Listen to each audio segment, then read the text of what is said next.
The following program was produced by an independent community producer. The opinions expressed do not necessarily reflect those of the ECAT staff or board of directors.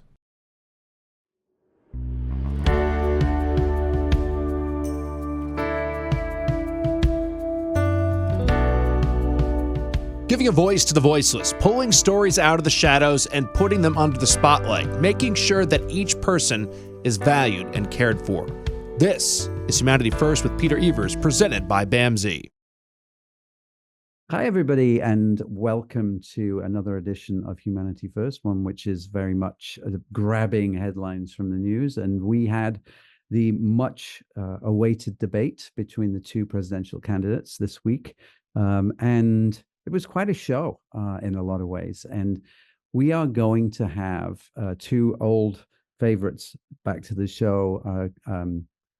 Chris Ryan, who is from New Hampshire Today, who's been on the show a number of times, and our producer, and also Dean Spiliotes, a civic scholar at SNHU, who's been on the program a couple of times. Really, just to sort of break that down, I'm just interested in, what are your takeaways? What are yours? I'm interested in what everybody's takeaways are from the debate, and much of those takeaways are going to be informed by our political belief systems and the fact that we think one person's lie is another person's positing an opinion within the belief system that they have. And we saw an awful lot of that from both of those candidates. I think we have some questions about the moderators, and there was also a question about the fairness as well. And so we're going to break all of that down when we come back and ask that question. Do these debates really have an effect on the end product who wins? And also, will there be another one after what happened on the other night, on Tuesday night? So we'll be right back. Hi, I'm Jamie. I'm an essential worker here at BAMSI, and I'm a nurse. Nurses are essential here at BAMSI because as nurses, we really have the opportunity to make an impact. We have very small ratios, so we have the opportunity to really learn everything about the person served and be able to give the best care. It really serves such a great purpose for me as being a nurse, and really why I came into nursing. Learn more about nursing opportunities at bamsijobs.org. Giving a voice to the voiceless, pulling stories out of the shadows and putting them under the spotlight, making sure that each person is valued and cared for. This is Humanity First with Peter Evers, presented by BAMSI. Welcome back, everybody. And as promised, we have two old stalwarts of Humanity First back. We have Dean Spiliotes, who is civic scholar at SNHU. Hi, Dean. Welcome back. Hi, Peter. Good to be with you. Thanks. And also Chris Ryan, who is New Hampshire Today's host and sometime producer of this show and multi-talented radio host. Chris, hi, how are you doing? Peter, great to be with you. Great. Well, so last time we met, which was a few weeks ago, it seems like it was 100 years ago for me. And Harold Wilson once said, and if anybody remembers him, the former Prime Minister of Britain, that a week is a long time in politics. Boy, has this been true over the past few weeks. We are at a point now, looking back to June, where we had a terrible debate, where we had a former president attempted assassination, a sitting president announcing that they weren't going to run again, and then out of the blue, Kamala Harris comes along and is a viable candidate, apparently, culminating in the debate that happened on Tuesday night, which I want to really dive into today because I thought it was fascinating. Let's begin by just asking, you've had a couple of days to sleep on this. Are your feelings about the debate and what went on and your takeaways, have they changed since you heard that hour and a half or so? And what takeaways are you thinking about? Dean, maybe if you could start. Sure. And, I'll preface my comments by saying that traditionally I've made the argument that bumps you get from successful debate performances tend to be transitory. The big exception now, obviously, was the June debate with President Biden, because that basically ended his reelection bid. So you can't say that they never have serious consequences. And we'll see what kind of a bump Kamala Harris may get out of this for what was obviously a strong performance. Basically each side had a couple of goals they were trying to accomplish in the debate. Harris's goals were one, to clear the presidential leadership commander-in-chief bar so that people would feel a little bit more comfortable with her as possibly being president. Even though you're vice president, it's just not the same thing as being the commander-in-chief. So she had to clear that bar for leadership, and I think she was able to do that. The second thing she wanted to do was to continue to essentially run as a challenger to an incumbent president. Even though she's the incumbent sitting vice president, she's been very successful as kind of running as a outsider, forward-looking challenger against a former president, which in itself is unusual to have a former president running for re-election like this. It doesn't happen very often. And so the way to do that was basically to trigger Trump. They know kind of what his insecurities are. They know what his flashpoints are. And from the moment that she said his rallies were tiring and boring, we knew the game was on there, and it worked very well. He took every piece of bait they laid out for him and really threw him off his game. His goal originally had been to pin everything from the Biden administration on her. She's the incumbent sitting vice president. She's responsible for the botched withdrawal from Afghanistan. She's responsible for inflation. She's responsible for the war, the war between Israel and Gaza and Hamas, basically in Gaza. Basically, pin everything on her. But because she was able to trigger him and get him off his game, he really didn't do that. At the very end, he mentioned it a little bit. He said something like, "You've been in for 3.5 years. Why haven't you fixed this stuff?" But it was too little, too late. So we'll see whether this has a long-term effect.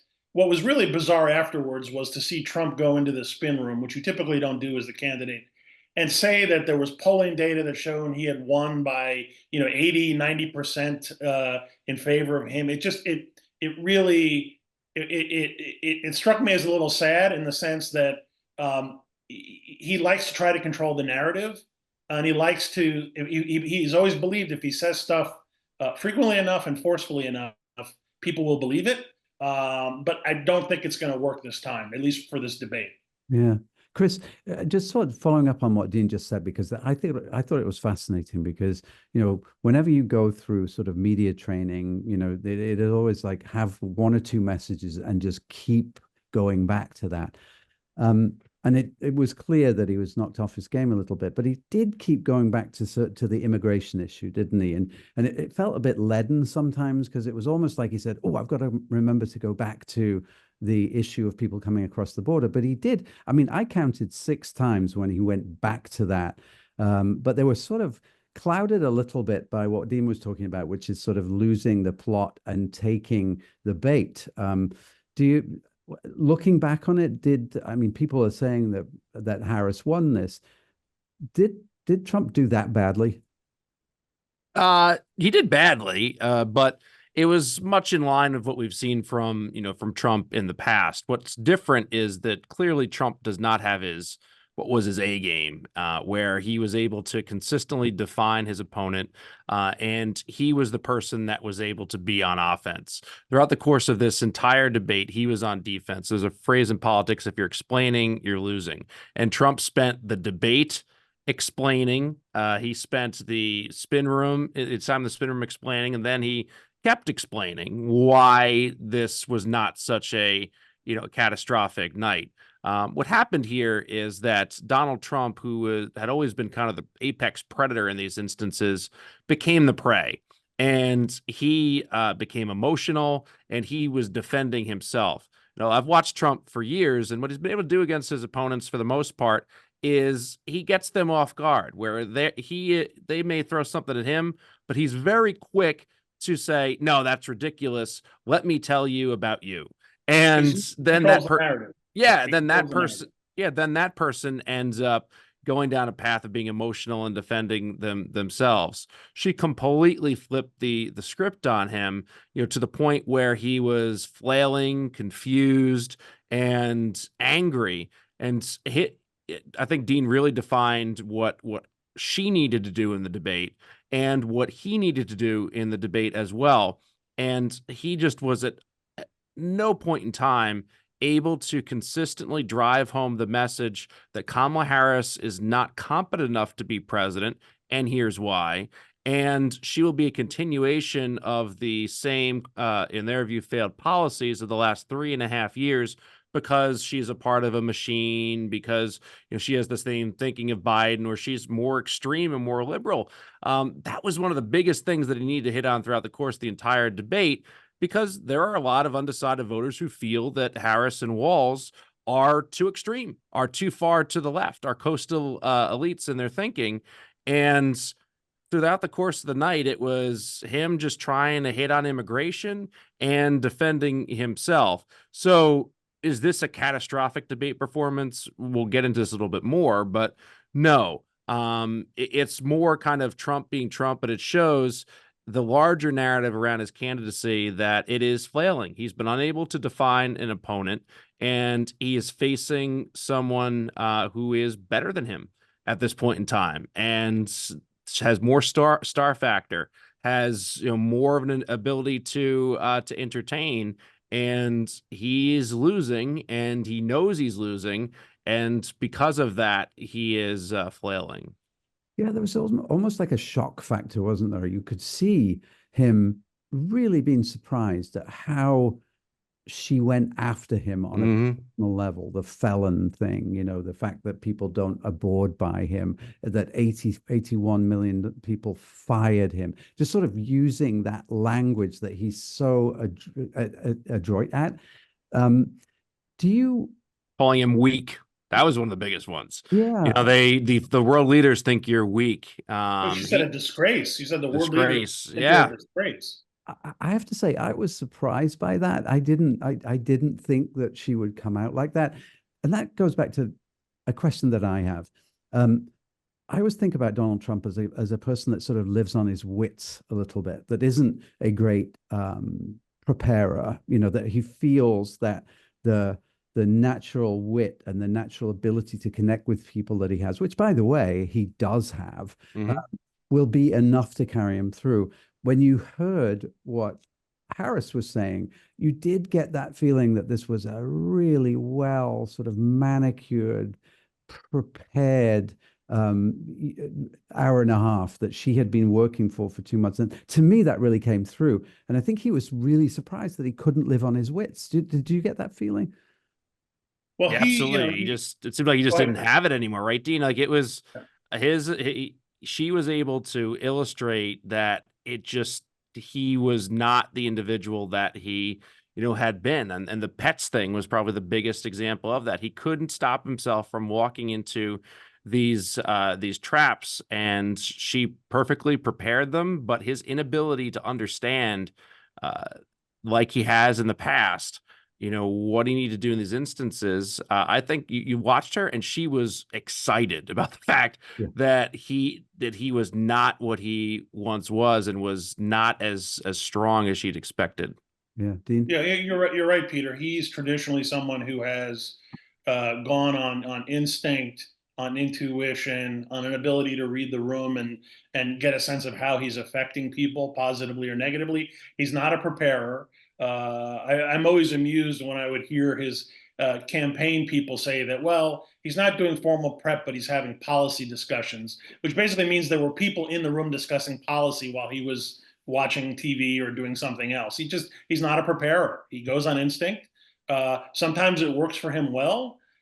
This time it just seemed a little tired and kind of off point. He was not on point with it. He also, we haven't really mentioned this yet, but he doesn't like being criticized by anyone, but particularly to have to stand there and take that from a woman, and a woman of color, I just think really is just tough for him to do. And so that's an added layer on top of all of this.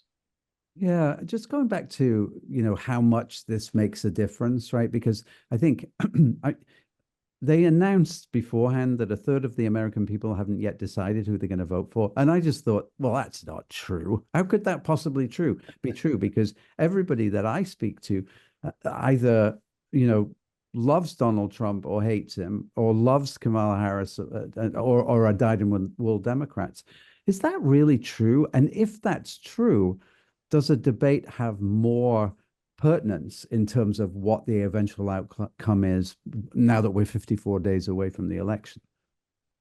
I think it depends on how you look at the numbers. I mean, the highest number that I hear usually is that there's 15% of individuals that, could change their mind. True undecideds, it's usually around 3 to 5%. But if you count in all the people that don't vote and could potentially vote, I mean, there's 40% of Americans who don't vote, who are eligible to vote, generally in these elections, sometimes a little higher, sometimes a little lower.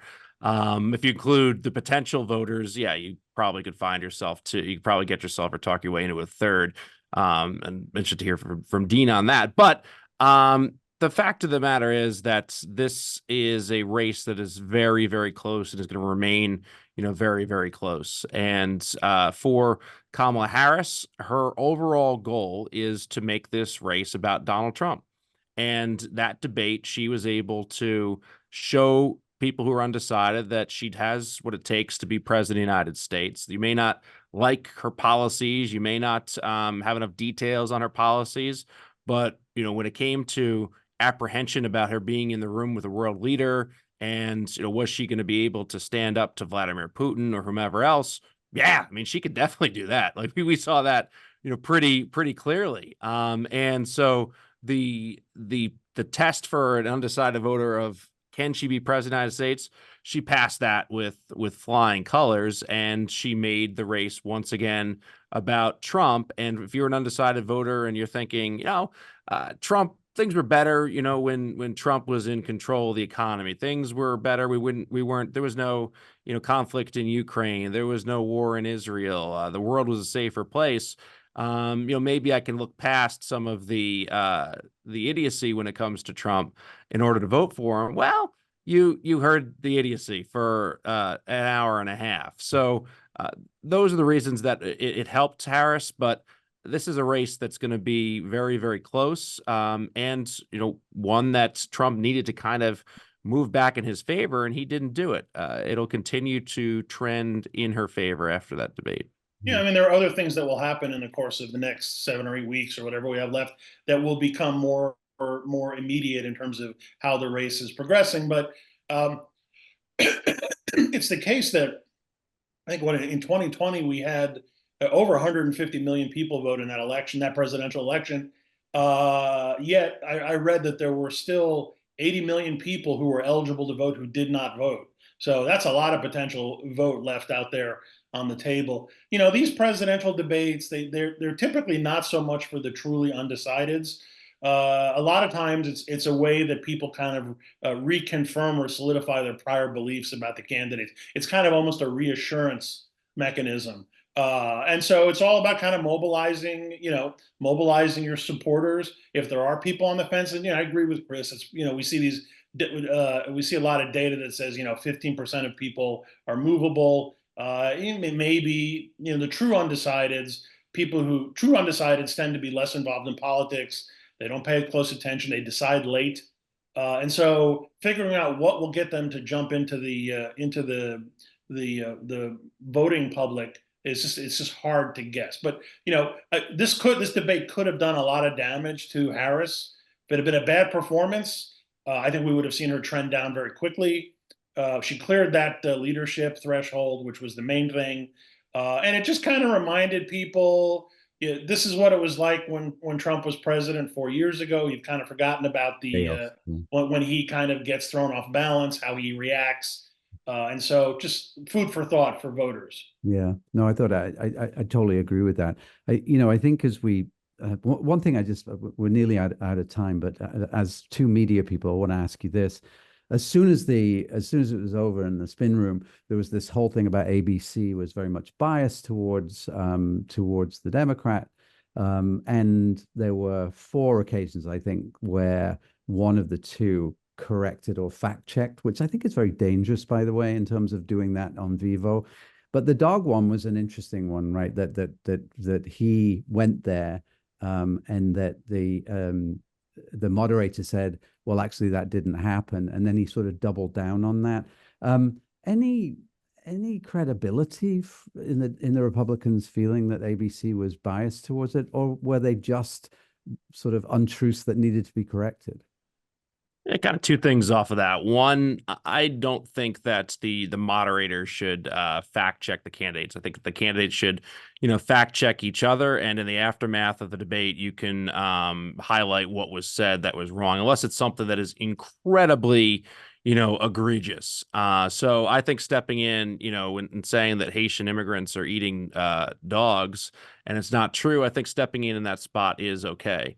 The thing with fact checking is, politicians generally are either intentionally dishonest or are kind of skew the facts in their favor. So where do you draw that line? Like, where do you jump in? So that to me is and if you do start to jump in, you fact check one person more than the other, and she had a lot of mistruths throughout the course of the evening. He had a lot of mistruths. He probably has more because he usually does. But then you allow for an environment where the opposition, who doesn't feel they were treated fairly, can say, look at that. I was treated so poorly. I think it should be left up to the candidates to fact check one another. The moderator's job is to ask questions. I think that one of the things they didn't do is they didn't say, Vice President Harris or President Trump, you didn't answer the question that, let's get back to what, the question was. They let them do whatever they wanted with their time, but then they decided to fact check. Dean. Yeah, I mean, I generally agree. As frustrating as it is sometimes to watch these debates with no fact checking, it is a slippery slope. One person's lie is another person's massaging of the truth. Where do you draw the line? Each moderator is going to draw the line somewhere different.